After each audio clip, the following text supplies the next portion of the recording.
तो ये उन दिनों की बात है जब मेरे माता पिता बहरीन में हुआ करते थे और जो उनका जो समिति था बहुत छोटा था।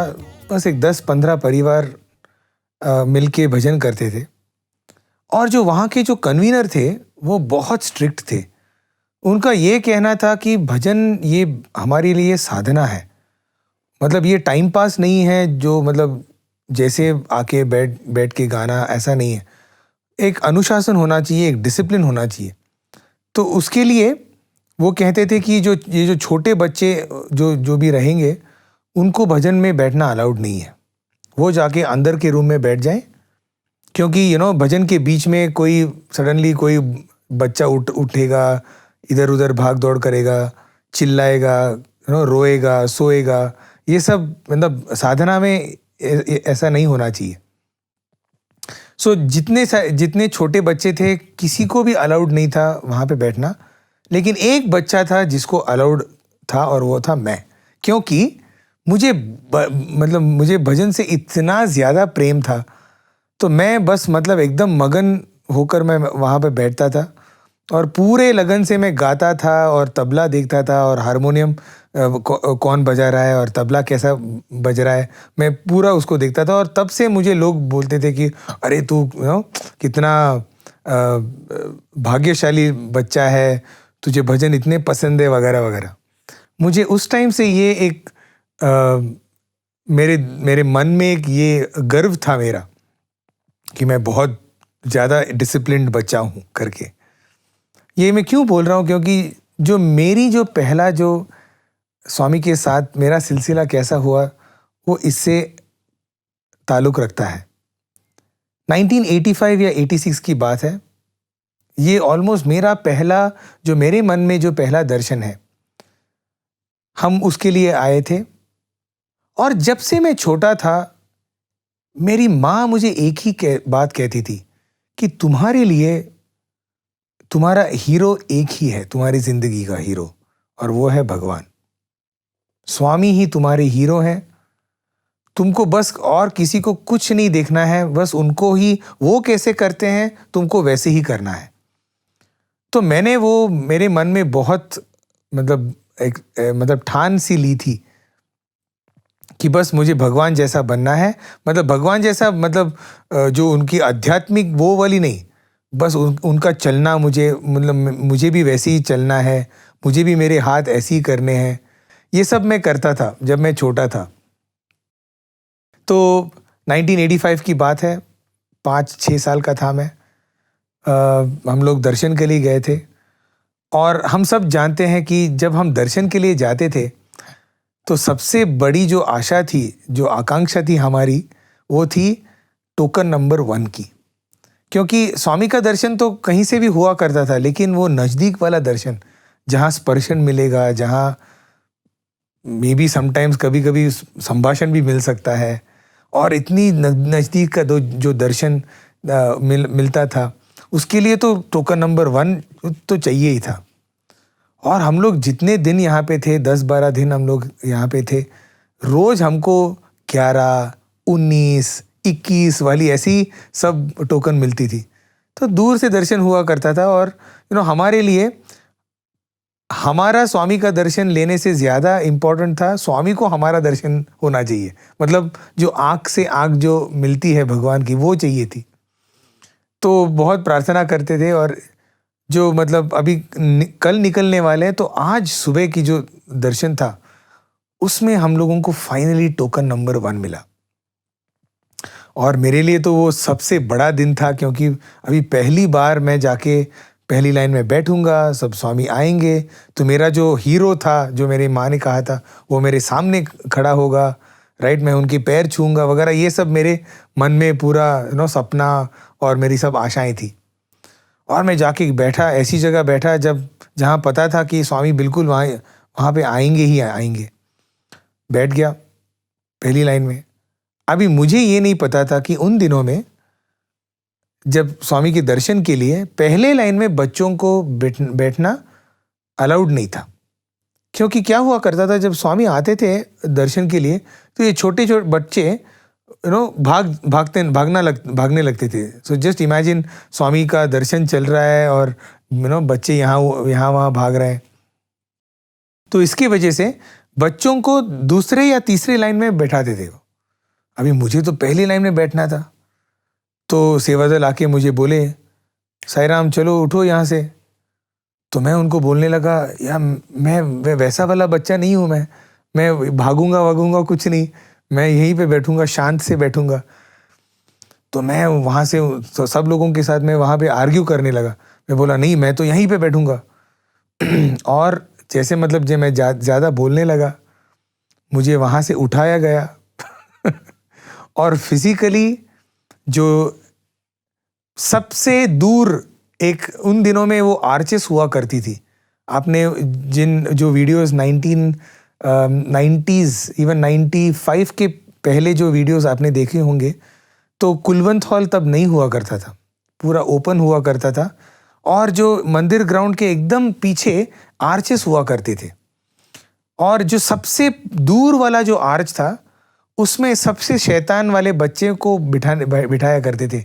क्योंकि वहाँ से कुछ भी, मतलब वहाँ से उठा के उनको बाहर भी फेंकना पड़ता है तो कर सकते हैं, मतलब वो ज़्यादा ये नहीं करेंगे, डिस्टर्ब नहीं करेंगे किसी को। तो मुझे पहली लाइन से उठा के डायरेक्टली मुझे उस शेड में मुझे बिठाया गया। और मेरे लिए तो ये मतलब this was like a catastrophe. ये तो बहुत बड़ी एक ये हुई थी, ये हादसा मतलब ऐसा कैसे हो सकता है, राइट? मैं तो पूरी जिंदगी अपने, मतलब 5 साल की थी मेरी जिंदगी, लेकिन मुझे भगवान का दर्शन लेना था और ये क्या हो गया मेरे साथ। और मैं जोर जोर से रोने लगा और मैं बहुत जोर जोर से चिल्लाने लगा। मैं क्या चिल्लाने लगा, मैं बोला, दिस इज नॉट रियल स्वामी। मुझे अभी तक बहुत क्रिस्पली याद है कि मैं ये बहुत जोर जोर से चिल्लाने लगा कि ये सच्ची में स्वामी नहीं है, ये सच्चे स्वामी नहीं है, ये सच्चे स्वामी नहीं है। क्योंकि मेरे दिल में मुझे लग रहा है कि ये सच्चे स्वामी होते तो उनको समझ में आना चाहिए कि अरे मैं तो उनका परम भक्त हूं और मुझे, मतलब पहली लाइन मुझे चाहिए ही चाहिए। तो ऐसे मेरे, मतलब मैं चिल्लाने लगा। और उसके बाद क्या हुआ, वो भी जगह जो थी, वहां से मेरे को और मेरे पिताजी को दोनों को उठा के हम लोगों को दर्शन ग्राउंड के बाहर फेंक दिया सेवा दलों ने। ओके, और जस्ट इमेजिन, हम लोग पहले लाइन में बैठे थे, वहां से उठा के हमको बाहर के पहले लाइन में हम लोग वहां पे खड़े रहे। स्वामी आए दर्शन के लिए, दर्शन खत्म हो गया। मैं तो बहुत रो रहा था क्योंकि वो लास्ट दिन था हमारा, अगले दिन तो हम लोग निकलने वाले थे। और एक जो ऐसा सुनहरा जो पल था, जो एक मौका मिलने वाला था स्वामी का दर्शन करने के लिए, वो भी चला गया। तो उन दिनों में क्या हुआ करता था कि जैसे स्वामी का दर्शन खत्म होता था, स्वामी कोई भक्तों को इंटरव्यू रूम में लेके जाते थे इंटरव्यू के लिए। और ये जो इंटरव्यू था ऑलमोस्ट पौना घंटा 1 घंटा चलता था। तो स्वामी आते थे करीब 7, सवा 7 बजे। 20-25 मिनट का दर्शन हुआ करता था। तो 7:45 बजे जैसे स्वामी जाएंगे अंदर, फिर उसके बाद डायरेक्टली 8:45 बजे ही बाहर आएंगे।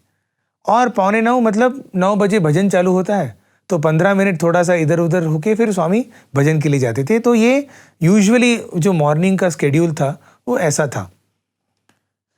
तो बाकी के लोग क्या करेंगे, जैसे ही दर्शन खत्म हो जाएगा 7:45 बजे, सब लोग उठ के ब्रेकफास्ट ले लेंगे और फिर भजन के टाइम पे वापस आएंगे। तो ये वाला सब लोगों का एक रूटीन था, एक स्केड्यूल था। हम लोग अगले दिन निकलने वाले थे, तो इसलिए मेरे पिताजी बोले कि चलो आज एक दिन हम लोग नाश्ता नहीं करेंगे, ऐसे ही बैठ जाएंगे। नो, फर्स्ट ऑफ ऑल हमको इवन अंदर जाने का परमिशन नहीं मिला था। हम लोग बाहर खड़ा होके हम लोगों ने भगवान का दर्शन लिया था, तो एटलीस्ट अंदर तो जाएंगे।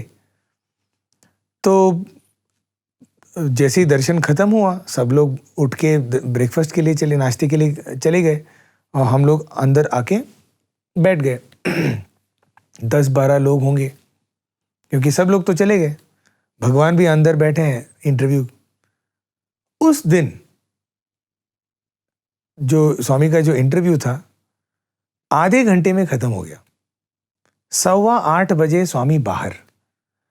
और जरा सोचिए, मतलब जैसे ही स्वामी बाहर आते हैं तो कोई नहीं है मंदिर में, बस 10-12 लोग वहां पे बैठे हैं।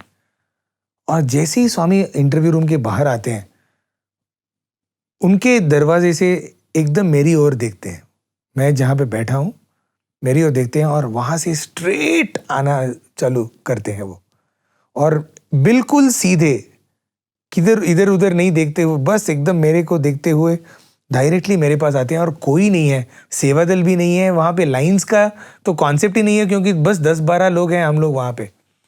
और आके फिर डायरेक्टली मेरे सामने खड़ा होके, मुझे जैसा दर्शन चाहिए था, राइट, बस मैं और स्वामी, वो वाला दर्शन मुझे मिल रहा था। बिल्कुल स्वामी मेरे सामने खड़े हैं, और स्वामी पूछते हैं मुझसे, ए, काय को चिल्ला रहा था तू? काय को चिल्लाता है? अब जरा सोचिए, मेरा जो चिल्लाना था वो था 7:15 बजे, अभी बजे हैं 7:15। मुझे ये नहीं पता था कि इतना वक्त लगता है वो मेरा चिल्लाना अंदर जाने के लिए लेकिन स्वामी बोल रहे हैं, एक काय को चिल्लाता है, और मुझे तो मेरे दिमाग में कुछ नहीं आ रहा है, लेकिन क्योंकि मेरे सामने तो प्रत्यक्ष मेरे हीरो, मेरे भगवान खड़े हैं, तो मैं बस उनको देख रहा हूँ, वो मुझे देख रहे हैं। उनके बड़े बड़े आँख, उनके बड़े बड़े बाल, और इतने सुंदर बाल, और मैं बस उनको देख रहा हूँ। और फिर स्वामी बोलते हैं मेरे पीठ पे, ए गुड बॉय, एंड ले लो, पाद नमस्कार ले लो। और उस दिन मुझे तीनों मिल गए थे, दर्शन, स्पर्शन और संभाषण। और उस दिन मुझे ये एहसास हुआ कि ये जो भगवान है, ये बात हमारी सुनते हैं।